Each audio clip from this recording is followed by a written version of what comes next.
இத்திருத்தலத்தினுடைய அதிபர் தந்தை father Anthony சாமி. எல்லாம் ஷாக் ஆகிட்டிங்களா? அவர் பேர் இருதயசாமி தான் இல்லையா? குழப்பலூரில் சேத்பட்டு எங்களுடைய விக்காரேட்டில் தான் இருந்தார். 3 ஆண்டுகளுக்கு முன்னால் 7 ஆண்டுகள் மிக சிறப்பான பணியை செய்தார். அப்பொழுது அவருக்கு மாற்றம் வந்தது. நான் அப்போ அங்கே இருக்கிற மக்கள்கிட்டம் நான் சொன்னேன், இனிமேல் இருதயசாமி என்பவர் அந்தோனி சாமியாக மாறிவிட்டார். ஏன்னா அந்தோனியார் கோயில் போகிறதுனால நான் அதை ஒரு அன்பாக அவரை கூப்பிடுவேன், அவரும் மகிழ்வார். எனவே தந்தை அவர்கள் இந்த திருத்தலத்திற்கு காட்டுக்கோவிலில் மிகவும் பிரசித்தி பெற்ற பெருமை வாய்ந்த, அதிலும் சிறப்பாக என்னுடைய பக்கத்தூர் தான் அது.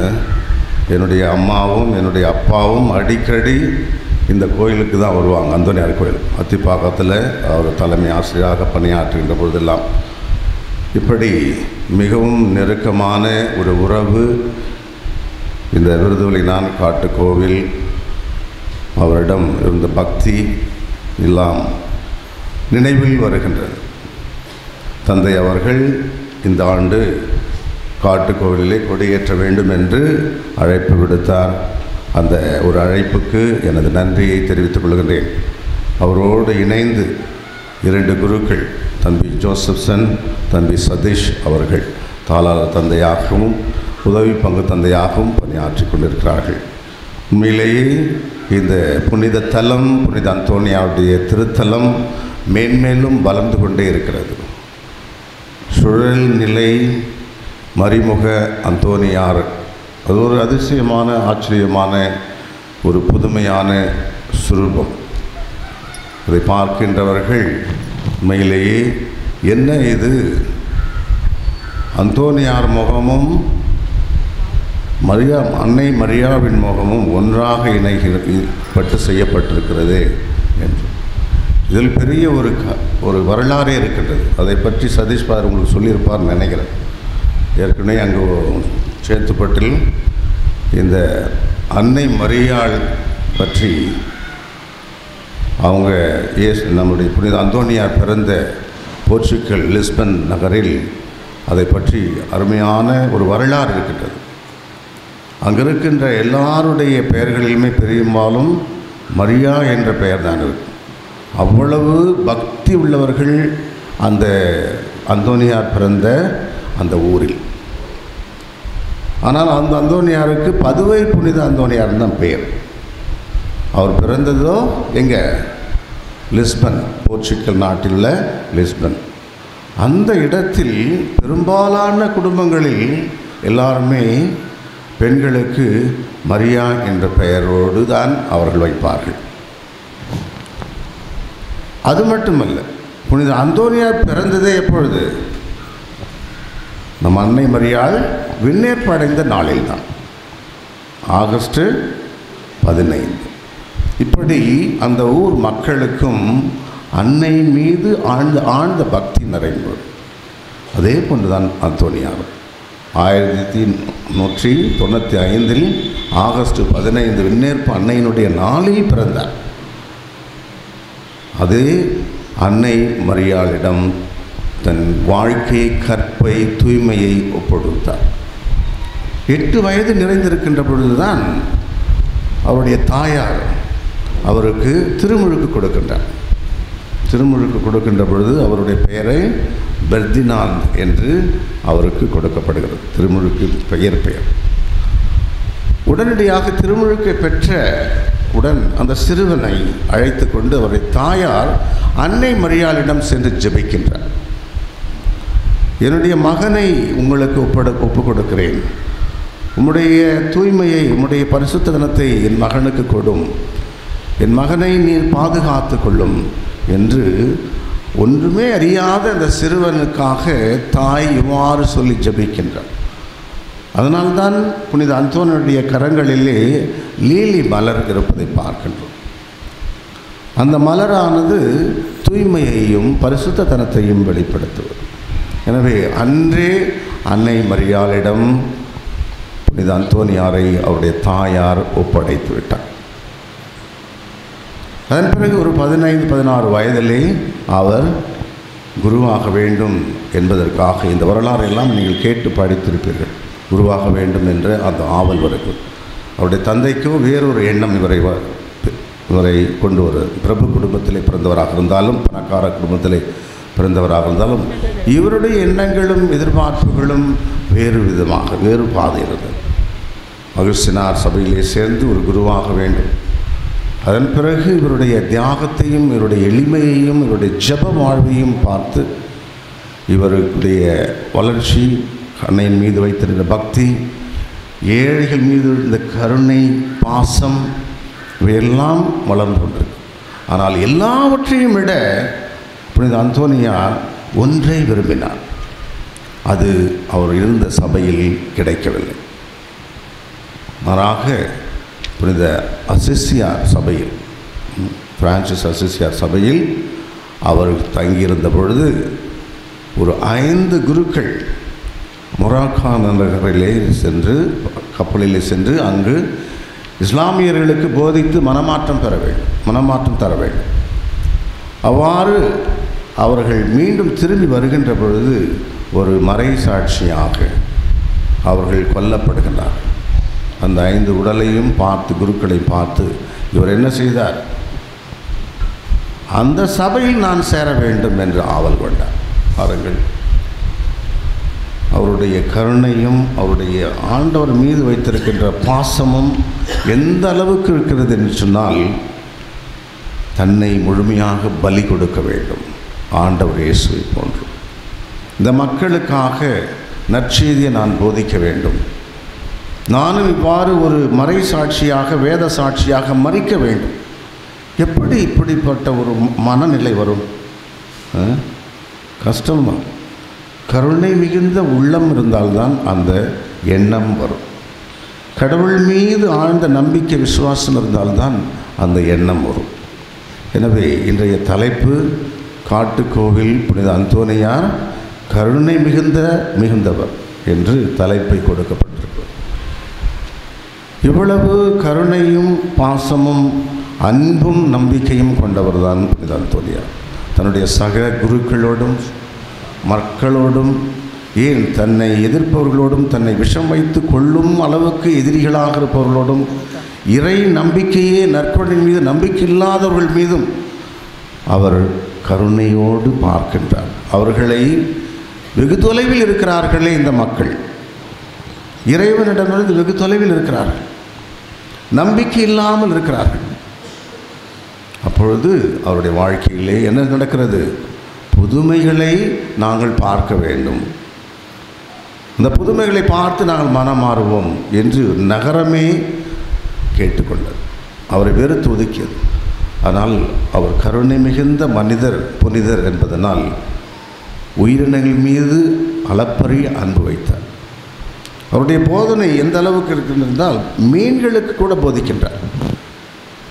கடல்வாழ் மீன்களை நீங்கள் பேறு பெற்றவர்கள் என்று சொல்கிறார். இப்படி எல்லோரிடமும் அன்பும் கருணையும் பாசமும் கொண்டவர். தன்னுடைய இல்லத்திற்கு வருகின்றவர்கள், அதாவது தான் குருக்கள் வாழும் இல்லத்திற்கு வருகின்றவர்களுக்கு எப்பொழுதும் பசி ஆற்றுவார். உணவு என்று தேடி வருகின்றவர்களை ஒருபோதும் திருப்பி அனுப்ப மாட்டார். அவ்வளவு கருணை மிக்க புனித அந்தோனியார். இன்றைய நற்செய்தி அற்புதமாக உதாரணமாக எடுக்கப்பட்டிருக்கிறது. ஆண்டவர் அந்த மக்களுக்கு போதித்த பிறகு அவர்கள் மீது பரிவு கொண்டார். அவர்களை நோய்களை குணமாக்கினார், பேய்களை ஓட்டினார், எல்லோரையும் தொட்டு குணப்படுத்தினார். அதன் பிறகு அவர்களை திருப்பி அனுப்பிட வேண்டும். வெகு நேரம் ஆகிவிட்டது, தொலைதூரம் ஆகிவிட்டது, பாலை நிலம், இங்கு உணவு கிடைக்காது என்று சீடர்கள் சொல்லுகின்ற பொழுது ஆண்டவர் அவர்கள் மேல் பரிவு கொண்டார். இரக்கம் கொண்டார் என்று சொல்லவில்லை, கருணை கொண்டார். பரிவு என்பது என்னது? பரிதாபம் அல்ல. நம்மெல்லாம் பிச்சைக்காரர்களை பார்த்து ஐயோ பாவம் சொல்லி நம்மகிட்ட இருக்கிற கடைசி காசை தான் எடுத்து போடுவோம். அதன் பேர் இரக்கம், பரிதாபம். ஏதோ ஒரு விதத்தில் நம்ம புண்ணியம் கூட நினச்சிக்குவோம். ஆனால் பரிவு என்பது நம் பக்கத்திலே இருந்து நம்முடைய துன்பங்களை பகிர்ந்து கொள்பவர்கள் என்ற அர்த்தம். கருணை என்பது நம்முடைய துன்பங்களின் பாதியை அல்லது முழுமையாக அனுபவிப்பவர்கள் என்ற அர்த்தம். அதுதான் புனித அந்தோனியார் அப்படிப்பட்ட ஒரு கருணை மிகுந்த பரிவு கொண்ட புனிதர். நம் ஆண்டவர் இயேசு கிறிஸ்து அந்த மக்களை பார்த்து சொல்கிறார், நீங்களே அவர்களுக்கு உணவு கொடுங்கள். நற்செய்தியில் ஆண்டவர் அந்த புதுமை செய்கின்ற பொழுது அதில் குறிப்பிடப்பட்டிருக்கிறது என்னென்று, ஒரு சிறுவனிடம் 5 அப்பங்களும் 2 மீன் துண்டுகளும் இருந்தது. ஏன் அந்த சிறுவனிடம் மட்டும்தான் இருந்ததா? எல்லாரிடமும் இருந்தது. அந்த புதுமை பலுகப்பட்டது என்று சொல்வதை விட பகிரப்பட்டது என்று தான் சொல்ல வேண்டும். என்னென்னால் நம் ஆண்டவர் இயேசு கிறிஸ்து இறை ஆட்சியை பற்றி போதிக்கின்ற பொழுது அவருடைய சுயநலம் உள்ள எண்ணங்கள் எல்லாம் பிறர் நலமாக மாறும். அவர்களுடைய சுயநலம் என்கின்ற எண்ணங்கள் எல்லாம் மனித நேயமிக்க பரிவு கொண்ட மனிதர்களாக மாறுகிறார்கள். அதிலே அந்த சிறுவன் கூட மாறினான். பார்த்தீங்களா? அவ்வளோ பேர் இயேசுவை நோக்கி வருகிறார்கள் என்றால் சும்மா வரல, அவர்களும் உணவு எடுத்துக்கொண்டு இருப்பார்கள். ஆனால் அந்த எப்பயுமே சின்ன பிள்ளைங்கள் ஏதாவது வச்சுருந்தால் உடனே கொடுக்க மாட்டாங்க, அவர்களுக்காக வைத்துக்கொள்வார்கள். ஆனால் அந்த சிறுவன் கூட ஆண்டவர் இயேசுனுடைய போதனையை கேட்டு மனம் மாறினான். எந்த அளவுக்கு மனம் மாறினான்னு தெரியுமா? 5 அப்பம் இருக்குது, ஒரு 4 வச்சுக்கோங்க, எனக்கு ஒன்று கொடுத்துங்கன்னு கேட்கணும். 5 அப்பத்தையும் 2 மீனையும் அப்படியே முழுமையாக கொடுக்கின்ற அளவுக்கு அந்த சிறுவனே மனம் மாறினான் என்று சொன்னால், அங்கு இருக்கின்ற 5000 கணக்கான மக்கள், அதுவும் பெண்கள், ஆண்கள் மட்டுமே, இன்னும் பெண்கள் குழந்தைகள் எல்லாம் சேர்த்தால் 15000க்கு மேலாக இருக்கும். அத்தனை மக்களும் மனம் மாறி பகிர்ந்து உண்டார்கள் என்றால் 12 கூடைகளில் நிரப்புகிறார்கள் மீதமுள்ள துண்டை. ஆம், அதுதான் இன்று உலகம், இந்த நம்முடைய ஊர் எல்லாம் கஷ்டப்படுவது, குடும்பங்கள் கஷ்டப்படுவது, நாடு கஷ்டப்படுவது எதனால்? பஞ்சத்தால் அல்ல, பகிர்வின்மையால். ஒருவருக்கு ஒருவர் நாம் பகிர்ந்து கொடுப்பதில்லை. கனிவிரக்கத்தோடும் பகிர்வோடும் நல்ல ஒரு மனித நேயத்தோடும் இல்லாமல் இருப்பதனால்தான் பெரும்பாலும் நம்முடைய வேண்டுதல்கள், ஜபங்கள், திருத்தலங்களுக்கு செல்லுகின்ற பொழுதெல்லாம் நாம் ஜெபிப்பதெல்லாம் புதுமைகள். என் வாழ்வில் புதுமை நடைபெற வேண்டும். 2ஆம் முறையும் அப்படித்தான் மக்கள் இயேசுவை பின்தொடர்கிறார்கள். இவரிடம் சென்றால் வயிறார உண்ண முடியும், உழைக்காமல் சாப்பிட முடியும் என்ற எண்ணத்தோடு உள்ளார். ஆனால் ஆண்டவர் என்ன செய்கின்றார்? அது அல்ல உங்களுடைய எண்ணம். நீங்கள் உங்கள் வயிறார உண்பதற்காகத்தான் என்னை தேடுகிறீர்கள், ஆண்டவருடைய போதனைக்காக இல்லை என்று அந்த புதுமையை செய்ய மாட்டேன் என்று சொல்லிவிட்டார். எனவே நாம் புதுமைகளை தேடி ஓடக்கூடாது, புதுமைகள் வேண்டும். கோடி அற்புதரை பார்க்கின்ற பொழுதெல்லாம் புதுமைகள் நடக்க வேண்டும், என் வாழ்வில் நடக்க வேண்டும், என் குடும்பத்தில் நடக்க வேண்டும், என் ஊரில் நடக்க வேண்டும் என்று கேட்பது தவறு அல்ல. ஒரு விதத்தில் இதை கேட்கிறோம் என்றால், ஆனால் புதுமைக்கு முன்னால் நாம் செய்ய வேண்டிய ஒரு செயல் இருக்கிறது. அப்பொழுது புதுமை நோக்கி நாம் ஓட மாட்டோம், புதுமை நம்மை நோக்கி ஓடி வரும். என்ன அது செயல்? மனமாற்றம். மனமாற்றமே உண்மையான புதுமை. புதுமைகளின் தொடக்கம் மனமாற்றம். நம்முடைய வாழ்க்கையில் மனமாற்றம் ஏற்படுகின்ற பொழுது புதுமைகள் நம்மை தேடி வரும். புனித அந்தோனியார் வாழ்க்கையிலே அத்தகைய எளிமையும் இறை நம்பிக்கையும் மனமாற்றமும் நிறைந்திருந்தது. கனிவுள்ள பார்வை, எல்லா மக்களையும் அன்பு செய்கின்ற பார்வை, எதிரிகளையும் அன்பு செய்கின்ற பார்வை. இவரை எப்படியாவது கொல்ல வேண்டும் என்று விஷம் வைக்கின்றார். அந்த விஷத்தையும் அவர்களுக்கு நிரூபிக்கின்றார். அதை குடித்து அவர்களை அன்பு செய்கின்றார், அதை குடித்து நிரூபிக்கின்றார். அவர்கள் மனம் மாறுகிறார்கள். நாங்கள் நற்கருணையில் இறைவன் இருக்கிறார் என்பதை நம்ப மாட்டோம் என்று சொல்பவர்களிடம் அவர் அதையும் ஒரு ஆண்டவரை சோதிக்கின்ற சோதனையாக எடுத்துக்கொள்ளாமல், இந்த மக்கள் மனம் மாற வேண்டும் என்பதற்காக, நம்பிக்கை கொள்ள வேண்டும் நற்கருணையின் மீது என்பதற்காக அந்த சவாலையும் எடுக்கின்றார். ஏற்கனவே உங்களுக்கு தெரியும், இந்த கழுதையை 3 நாட்கள் பட்டினி போடுங்கள், அதன் பிறகு எடுத்து வாருங்கள். இந்த கழுதைக்கு தெரியும் ஆண்டவர் இயேசு இந்த நற்கருணையில் இருக்கிறார். ஆனால் மனிதனுக்கு இன்னும் நம்பிக்கை வரவில்லை. கண்டு விசுவசிப்பதை விட காணாமல் விசுவசிப்பவர்கள் பேறு பெற்றவர்கள் என்று சொன்ன நம்ம ஆண்டவர் இயேசு கிறிஸ்துனுடைய அந்த செயல் பல நேரங்களில் நம்மிடமும் குறைந்து போகிறது. எனவே நாம் ஒவ்வொரு முறையும் திருப்பலிக்கு வருகின்ற பொழுது, திருத்தலத்திற்கு வருகின்ற பொழுதெல்லாம் புதுமைகளை தேடி வர வேண்டாம். புதுமைகள் தானாக நம்மை தேடி வரும். ஆனால் நாம் முதலில் ஆண்டவரிடம் கேட்பது, ஆண்டவரே என் மனமாற்றம், என் வாழ்வின் மாற்றம். பிறருக்காக செபிப்பது, குடும்பத்திற்காக செபிப்பது. எனவே மனமாற்றமே புதுமையின் தொடக்கம் என்பதை நாம் புரிந்து கொள்வோம். புனித அந்தோனியாருடைய புதுமைகளை சொல்லிக்கொண்டே செல்லலாம். ஏன், நம்முடைய வாழ்விலும் எத்தனையோ புதுமைகள் பல நேரங்களில் நடந்திருக்கின்றன. புனித அந்தோனியார் மட்டுமல்ல, எல்லா புனிதர்களுமே ஆண்டவர் இயேசுவினுடைய பார்வையில் அவர்கள் நமக்காக ஒவ்வொரு நாளும் பரிந்து பேசிக் கொண்டிருக்கிறார்கள். புனித அந்தோனியார் 36 சிறு வயதிலேயே அவர் இறந்தாலும் 11 மாதத்திற்குள்ளாக அவர் புனிதர் பட்டம் பெறுகின்றார் என்று சொன்னால் எவ்வளவு பெரிய புனிதராக இருக்கின்றார். அனைத்து மக்களின் புனிதர் என்று 12ஆம் பத்திநாதர் பிரகடனம் செய்கிறார். இவர் ஒரு மறை வல்லுனர் என்று பிரகடனம் செய்யப்படுகிறது. இப்படிப்பட்ட புனிதரை நம்முடைய கிராமத்தில், நம்முடைய பங்கில் நாம் பாதுகாவலராக ஏற்று வாழ்கின்றோம். இப்புனிதர் நம் ஒவ்வொருடைய குடும்பத்திலும் நிறைந்திருக்கின்றார். நம் ஒவ்வொருவரையும் மனமாற்றமை அழைக்கின்றார். புதுமைகள் செய்ய இன்னும் துடித்து கொண்டிருக்கிறார், பரிந்து பேசிக் கொண்டிருக்கின்றார். எனவே நம்பிக்கையோடு, விசுவாசத்தோடு, நல்ல ஒரு மனமாற்றத்தோடு இந்த புனிதரிடம் மன்றாடும்.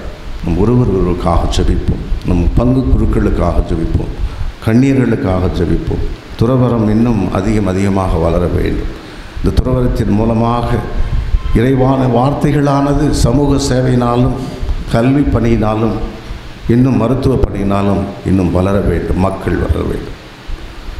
இன்றைய சூழ்நிலையில் பார்க்கின்ற பொழுது இந்த அளவுக்கு இந்தியா முன்னேறி கொண்டிருக்கிறது என்று சொன்னால் கிறிஸ்தவம் இங்கு மலர்ந்ததனால்தான். இப்படிப்பட்ட புனிதர்கள், துறவைகள் நம்முடைய நாட்டிலே வருவதனால்தான்.